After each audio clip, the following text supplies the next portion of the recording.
So, ayan guys, welcome again to my YouTube channel, Ace TV. Okay guys, sa hindi pa nakasubscribe, please subscribe my YouTube channel para updated kayo sa mga daily lifestyle namin. So, guys, si baby tulog na, ayan. So, magbablog na din ako. For today's video guys, maghatag ako mga tips sa mga kabatununan, especially sa mga babae nga wala pa'y pamilya or wala pa'y anak.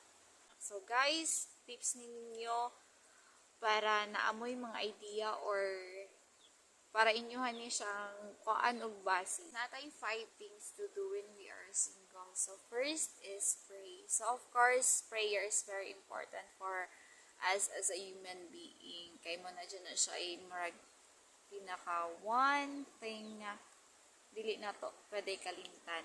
Then second is spend time with your family. So guys, if single pa ka, kinahanglan dyan siya, spend mo imong time sa imong pamilya, sa imong mama, imong papa, or sa imong igsuon. Kay basin dili ka sa inyo hamupoy, ato ka sa inyong abana. So guys, spend your time dyan siya. Actually, babae good ka, so most of the time, ang laki dyan mo yung decide og asa sila mo puyo, diba?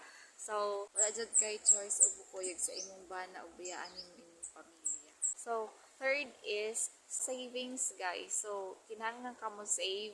Bisan ginagmay lang gud sa imong nga income para in the near future na kay magamit sa imong nga kaugalingon. Fourth is ganahan ka mo kaon sa fancy food. Then go if na kay enough money.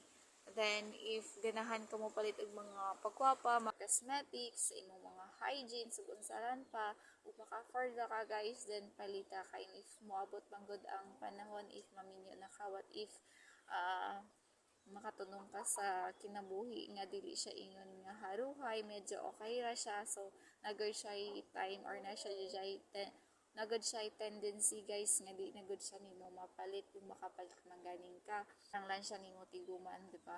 Number 5, so travel. So guys, sa travel no kinahanglan siya kwarta. So if naamoy enough nga money nga ika-spend para mo travel, so go with that.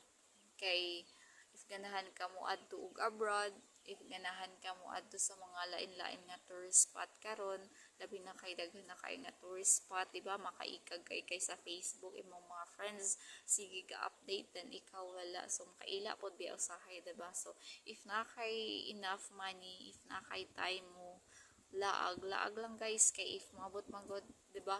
Sa akong giingon mabot ang time nga maminyo na ka, dili siya ingon nga makadiretso kag laag kay lagi na kay kinahanglan nimo i-consider nga na kay anak, na kay bana. So kinahanglan siya dili na kaingon nga like before nga dalaga pa ka, if ganahan ka mo adto asa ka dito punta makadiretso ka. So if maminyo na magka guys ang imong decision kinahanglan na siya imo kinahanglan na kag permission sa imong nga bana. Kay what if mo na siya kaaway nimo laag ra ka niya ulay. Unlike mong good guys sa dalaga pa ka, if unsay imong gusto pwede nimo siya mabuhat kay ang imong pananghiran imo ramang pamilya or imong mama. Pero igma na namang kay bana guys, alisod na siya kaayo like na if imong bana dili siya ingon nga vibes kay nimo or dili siya ingon nga biler nga pagkatawo. Like manggod guys, if maminyo na ka, okay ra if makatunong ka o partner nga laagan pud siya, pero if makatunong manggod ka og laki na medyo ano siya, sige ra sa balay, so boring kayo, so kinahanglan gud siya nga permission kay basin niya og mao na inyong kaawayan, diba? So, mana to siya guys. So again,